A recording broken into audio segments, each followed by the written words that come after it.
자, 1번이요. 상가 건물의 임대차는 뭐가 돼야 되냐면 여기 있어요. 상가 건물은요, 사업자 등록의 대상이 돼. 사업자 등록, 이게 중요해요. 그래서 여러분요, 우리가 법인 있죠, 법인. 법인은 원래 주택임대차 보호법이 적용이 돼야 안 돼요? 안 되죠? 그런데요, 여기 법인 있죠? 법인의 경우에도요, 상가 건물 임대차 보호법이 적용이 돼요. 자, 사업자 등록의 대상이 되는 건물로서 임대차 목적물인 건물을 줄고요, 영업용으로 사용을 해야 돼요. 그러니까 여러분요, 여기서 봐봐요. 뭐는 안 된다? 동창회 사무실 있죠? 동창회 사무실이라든가 종종 사무실 있죠? 종종 사무실이라든가 또는요, 이런 것들은 안 돼요. 왜요? 영업용이다 아니다? 아니죠. 교회 돼야 안 돼요? 교회? 안 되죠. 교회요? 안 된다 이 말이죠. 2번, 상가 건물에 해당하는지 여부는 공부상 표시가 아닌 뭐라고 한다? 실질적으로 판단한다. 그 실질한 게 뭐냐? 바로 3번을 얘기해요. 우리가요, 올해 상가가 되려면 어떻게 해야 돼요? 영업을 해야 된다고 그랬죠. 여기 한번 봐봐요. 여기가 공장인데요, 공장이 20평짜리 도금 공장이에요. 그런데 공장 면적이 너무나 적으니까요, 옆에다가 컨테이너 박스를 2개를 갖다 놓고요, 하나는 사무실 용도로 쓰고요, 하나는 판매를 했단 말이에요. 여기서요. 알겠죠? 그러면 이 전체를 뭐로 본다? 그것을 상가로 볼 수 있다. 이것을 상가로 본다. 공장이지만 상가로 본다 이 말이죠. 실질적으로 이 공장 안에서 물건을 만들고 공장에서 물건을 판매한 것은 아니지만 바로 옆에다가 컨테이너 박스를 놓고 판매를 했잖아요. 그러니까 이 공장은 실질적으로는 영업을 하기 위한 거잖아요. 아시겠죠? 그래서 상가 건물 임대차 보호법의 적용을 받는다 이런 말이에요. 이해됐죠? 자, 그 다음에요. 그래서 여기 보면 도금 작업을 하며 임차 부분과 인접한 컨테이너 박스에서 영업활동 이렇게요. 그때는 상가가 된다. 상가에 적용되지 않는다. 틀렸죠? 4번, 사업자 등록 신청서에 첨부한 임대차 계약서상 목적물의 소재지하고요, 등기부상 표시가 불일치한다 이 말이죠. 그러니까 실제로요, 계약서상의 주소하고 등기부상의 주소가 다르다 이 말이죠. 이럴 때는 대항력을 인정할 수가 있다 없다? 없다. 그래서 공시방법이 될 수가 없다 이렇게. 그 말은 대항력이 없다 이 말이죠. 그러면 사업자 등록, 이 사업자 등록은 만약에 주택으로 보면 뭐하고 똑같죠? 전입신고하고 똑같죠? 이 전입신고는 언제까지? 배당요구 종기까지. 그래서 배당요구 종기까지 존속하고 있어야 된다 이 말이죠. 배당요구 종기 이렇게.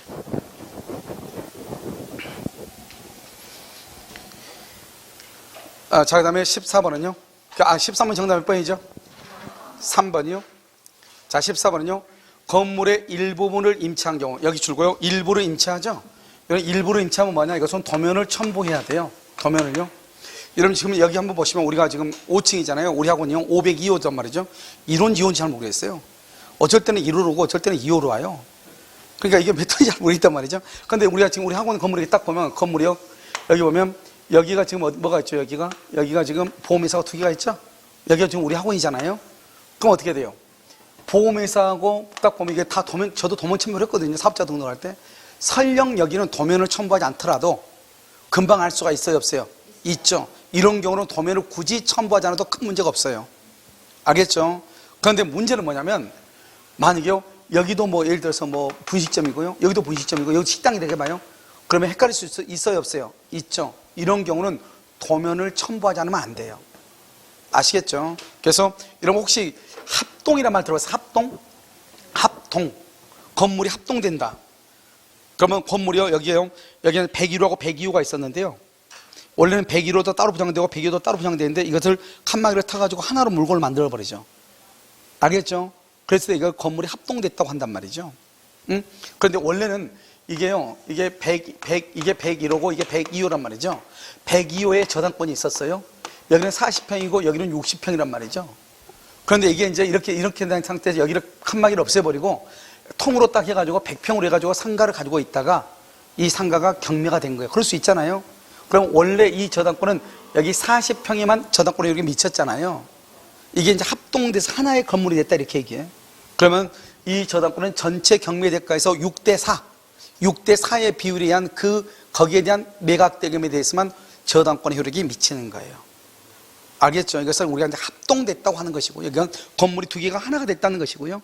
그러니까 지금 얘기는 하나의 건물인데, 건물 어떻게 해요? 우리가요? 이게 하나인데요. 이것을 이렇게 나눠가지고 지금 임대로 줬잖아요. 그랬을 때는 어떻게 될 것인가 이 말이죠. 무슨 알겠죠? 그랬을 때 얘기한다 이 말이에요. 그래서 이때는 임차본을 표시한 도면을 첨부해야 돼요. 2번, 상가 건물을 임차하고 사업자 등록을 마친 사업자가 임차 건물의 전대차 등으로 당해 사업을 개시하지 않거나, 지금 무슨 말이죠? 사업을 개시하지 않았다 이 말은 다른 말로 하면 지금 인도를 받지 않는 거나 마찬가지죠. 또 여기는 뭐를 했죠? 폐업을 했죠. 폐업했단 말은 주택을 보면 뭐하고 똑같아? 전출 신고하고 똑같죠. 그러면 대항력이 있다 없다? 없다. 적법한 사업자 등록이라고 볼 수가 없다. 자, 그럼 3번은요. 임차인의 계약갱신 요구권에 관하여 전체 기간을 10년으로 제한하는 규정은 법정갱신에는 적용이 된다 안 된다? 안 된다. 그리고 우리가 법정갱신 어떻게까지 봐봐요. 한 사람이 이렇게 했단 말이죠. 10년의 기간을 보장한다고 돼 있잖아요. 그럼 이 사람은 임대인은 10년만 보장해주면 되는 줄 알았단 말이죠. 10년째가 딱 될 때까지 아무 말 하지 않는 거예요. 다시 그럼 또 1년이 법정갱신이 되는 거예요. 그럼 우리가 10년은 의무적으로 보장을 해줘야 되는 것이고, 법정갱신은 서로 다른 제도죠. 그러니까 10년째가 되는 해에 6개월에서 1개월 사이에 임차인한테 나가라고 해야죠. 무슨 말인지 알겠죠? 그런데 그 말을 하지 않으면 다시 1년이 연장이 돼. 그럼 모두 몇 년이 된다? 11년이 되죠. 그러니까 10년의 기간은 법정갱신에는 적용한다 안 한다? 적용하지 않는다. 다른 말로 11년을 살 수 있다 이런 말이죠. 4번은요. 사업자가 폐업신고죠. 그러면 대항력이 상실해요. 그 다음에 다시 같은 상으로 다시 사업자 등록을 다시 해서 다시, 그러면 그대로 존속한다? 틀렸어요. 새로운 대항력, 그 다음날 0시부터 새로운 대항력이 발생하는 거예요. 새로운 대항력 이렇게. 자, 5번은요. 상가건물 임대차 보호법에 적용되는 상가건물의 공유자인 임대인이 임차인에게 갱신 거절의 통지를 하는 경우, 여기 봐봐요. 여러분 상가건물의 공유자죠. 상가건물의 공유자가 여러분요 주택이든 상가든 관계없이 임대차에 관한 모든 것은 지분의 과반수, 상가든 주택이든 임대차에 관한 모든 것은 지분의 과반수, 이렇게 과반수. 그래서 지분의 과반수지 공유자의 과반수가 아니고 공유자의 지분의 과반수로 결정을 한다 이렇게. 정답 몇 번이다? 4번이죠. 그래서 4번이다 이렇게.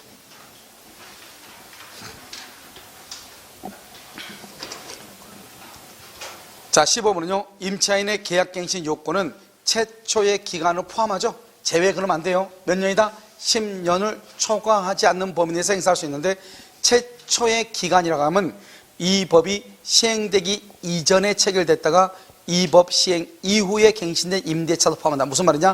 예를 들어서 봐봐요. 만약에 2003년에요. 만약에 상가 건물 임대차 보호법이 제정이 돼서 시행이 됐다. 그런데 그러기 전에 이 사람이 2000년부터 이 집에서 살고 있었다 이 말이죠. 알겠죠? 그럼 10년이라는 것은 오늘부터 10년이 아니고 처음에 들어왔을 때부터 3년 됐고 이제는 앞으로 몇 년만 인정하면 된다? 7년만 인정하면 된다. 모두 해서 몇 년이다? 10년이다. 이런 뜻이죠. 알겠죠? 2번, 임대차 계약상의 임대인 지위를 승계한 양수인이 승계 이전에 차임 연체를 이유로 임대차 계약을 해지할 수 있다 없다? 여러분요 해지를 못하죠. 이런 것은 여러분요 기본으로 딱 알아야 되죠. 뭐다? 이것은 채권이다. 오케이, 채권이다. 알겠죠? 여기 보세요. 여기 갑이 있고 임대인이죠. 여기 을이죠. 을이 갑한테요 보증금을 차임을 2번 연체를 했어요. 그러고 난 다음에 건물주가 병한테 바뀌었어요. 바뀌고 난 다음에 또 2번을 연체했어요. 그러면 2번이다 4번이다 이게 문제가 된 거예요. 상가는 몇 기를 연체하면 3기를 연체하면 나가러 갈 수 있잖아요. 그럼 이것을 2번이다 4번이다 2번이다 이 말이죠. 2번 특정인과 특정인, 특정인과 특정인이다 이런 말이에요. 이걸 채권이라고 하는 거죠. 만약에 이 양수인이 이 2번에 연체된 채권을 양수했다 한다면, 양수를 했다 한다면 몇 번 되죠? 4번이 될 수가 있겠죠. 그런데 그렇지 않는 경우는 원칙적으로 몇 번이다? 2번이다. 특정인과 특정인 이렇게. 그래서 당연히 승계한다고 볼 수가 있다 없다? 없다 이 말이죠. 자, 3번은요.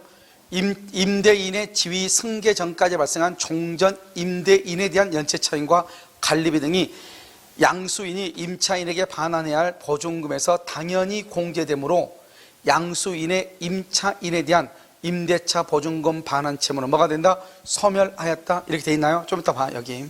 자, 여기 한번 봐봐요. 5번. 상가 건물의 임차인이 상가 건물 임대차 보호법 3조에서 정한 대항력을 취득한 다음 공유물 분할을 위한 경매 절차에서 건물의 소유자가 변동이 된 경우 양수인이 임대인의 지위를 뭐한다? 승계한다. 똑같죠, 지금? 여기서 지금 정답 몇 번이죠? 2번인데요. 지금 여기 봐봐. 여기 지금 여기 지금 3번을 봐. 3번하고 이러면 헷갈려서 안 되는 게 뭐냐면 여기 지금 갑하고요, 을하고 이렇게 있잖아요. 여기서 이 사람이 2번 연체했다고 그랬죠? 그러고 나서 건물주가 지금 이렇게 병으로 바뀌었다고 이렇게 했잖아요. 그래서 다시 또 여기 2번 2기 연체하죠? 그럼 모두 해서 몇 기라고 그랬죠? 원래는 2기로 보는 것이고 이 병은요 3기 이상이라고 해서 해지할 수 없다고 그랬죠. 그런데요 임대차가 종료가 된 거예요. 임대차가 종료가 돼서 이 임차, 그러면 어때요? 이 사람이 대항력이 있죠?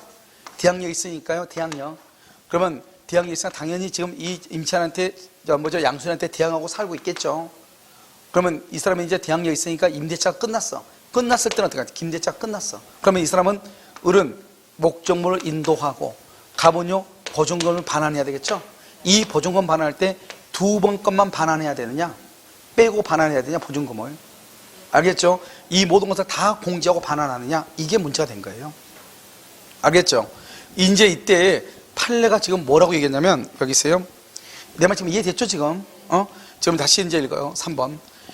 임대인의 지위 승계 전까지 발생한 종전 임대인에 대한 연체 차임과 관리비 등이 있어. 옛날 건 안 내고 지금 계속 이 사람이 지금 살고 있다, 이 말이죠. 알겠죠? 관리비도 안 내고 상가에서. 그러다가요 양수인이 임차인에게 반환할 보증금 반환 책에서 이 모든 것들도 다 당연히 공제된다, 이 말이죠. 그래서 그러면 우리가요 임대차가 종료가 되죠. 임대차가 종료가 되면 그때까지 발생한 임차인의 모든 채권을 공제한다. 민법에서 배웠죠. 그걸 지금 여기서 얘기하는 거예요. 그런데 우리가요 임대차 연체 차임이 있을 때 이것을, 이 연체 차임을 가지고 우리가 해지할 수 있느냐 없느냐, 이 문제가 발생하죠. 이때는 원칙적으로 채권 양도 양수 절차를 거치지 않는 한 원칙적으로 해지할 수가 있다 없다? 없다, 이런 말이죠. 그런데 그 말하고 다르죠. 임대차가 끝나가지고 이제 보증금 반환할 때 그럼 어떻게 하느냐, 이 말이죠. 종전에 있었던 연체 차임 관리비 밀린 거 있죠. 이것뿐만 아니라 지금 현재 관리비 차임 밀린 거, 이 모든 것을 다 공제하고 나머지를 준다, 이 말이에요. 이해되셨죠, 지금? 알겠죠? 그것을 얘기해요. 그래서 양수인의 임차인에 대한 보증금 반환 채무는 그건 소멸하였다. 이 말은 당연히 공제되므로 여기까지 중요해요. 당연히 공제되므로 여기까지. 이해되셨죠, 지금? 이렇게. 자, 그 다음에 5번은요. 임차 건물의 소유권이 이전되기 전에 이미 발생한 연체 차임이나 관리비 등은 별도의 채권 양도 절차가 없는 한 원칙적으로 양수인에게 이전하지 않고 임대인만이 임차인에게 뭐 할 수 있다? 청구할 수 있다. 원칙은 그렇다, 이 말이죠. 그러니까 아까 뭐죠? 당연히 여기서 뭐라고 했죠? 여기서요? 봐봐. 몇 번이죠? 2번이죠? 2번하고 5번을 같이 연결해야 돼. 2번하고 5번을. 그러니까요, 당연히 지금 5번을 먼저 볼까요? 5번? 5번을 보면 임차 건물의 소유권이 이전되기 전에 이미 발생한 연체 차임이나 관리비 등은 별도의 채권 양도 절차가 없는 한 원칙적으로 양수인에게 이전되지 않고, 그렇게 돼 있죠? 그러니까 2번 연체했다. 그것이 당연히 양수인에게 이전되는 것은 아니다. 그러니까 2번에서요. 소유자가 바뀌고 난 다음에 또 2번 연체했다. 그러면 4번이 되지 않고 몇 번이다? 2번밖에 안 된다. 그런데 3번은 임대차가 끝났다. 끝나서 보증금을 반환할 때는 지금까지 있었던 모든 연체 차임이라든가 관리비 등 또는 손해배상을 다 공제하고 나머지만 반환한다, 이 말이에요. 보증금 반환할 때는 무슨 말인지 알겠죠? 이렇게.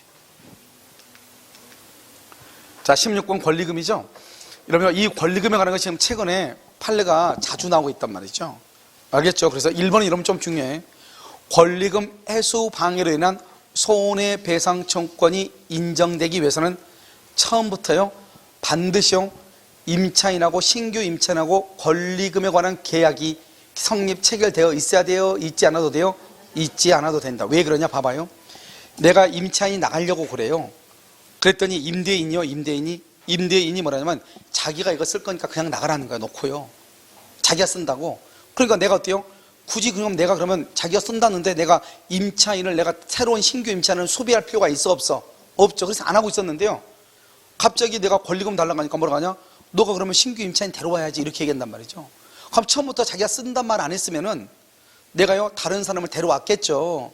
중개업소에다가 상가 건물을 내가지고 다른 사람을 소비했겠죠. 그래서 팔려고 하겠냐?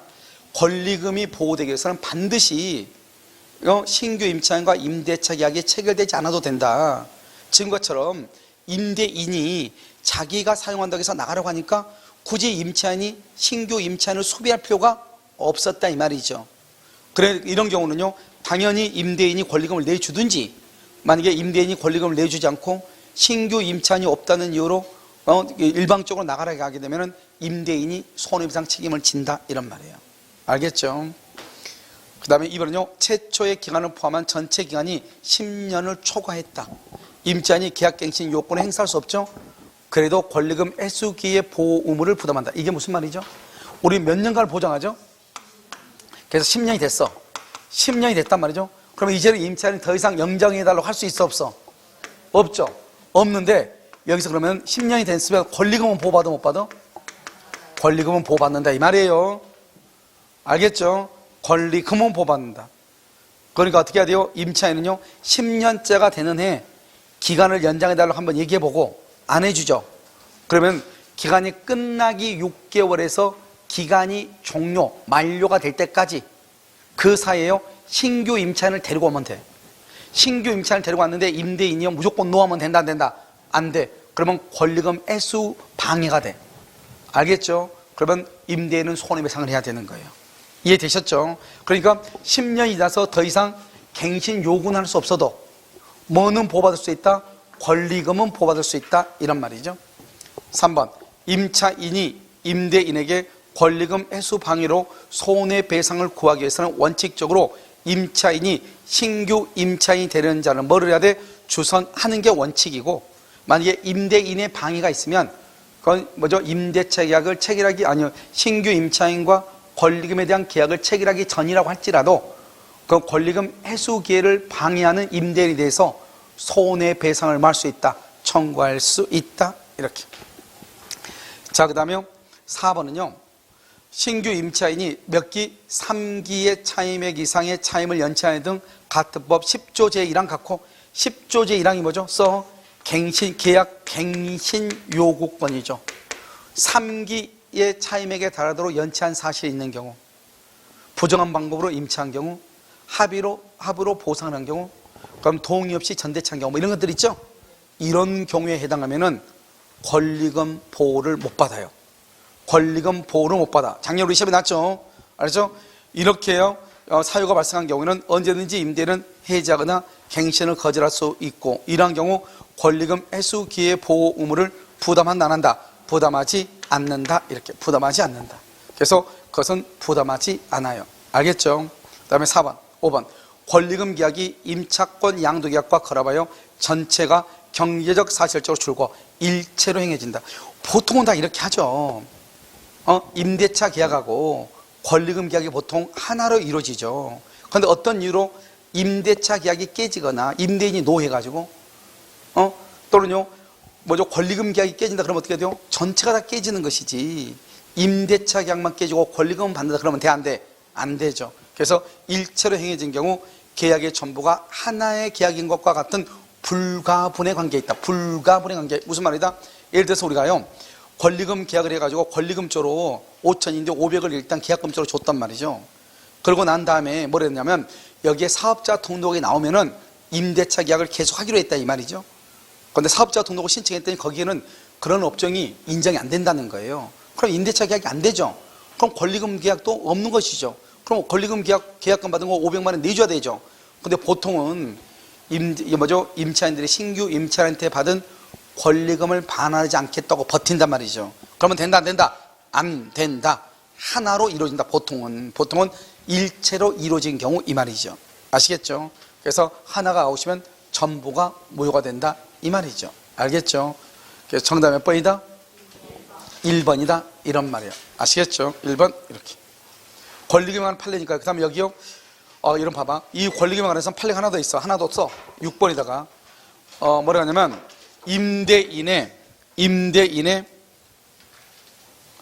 권리금 해수 방해로 인한, 임대인의 권리금 해수 방해로 인한 손해배상 채권과 임차인의 목적물 인도 의무는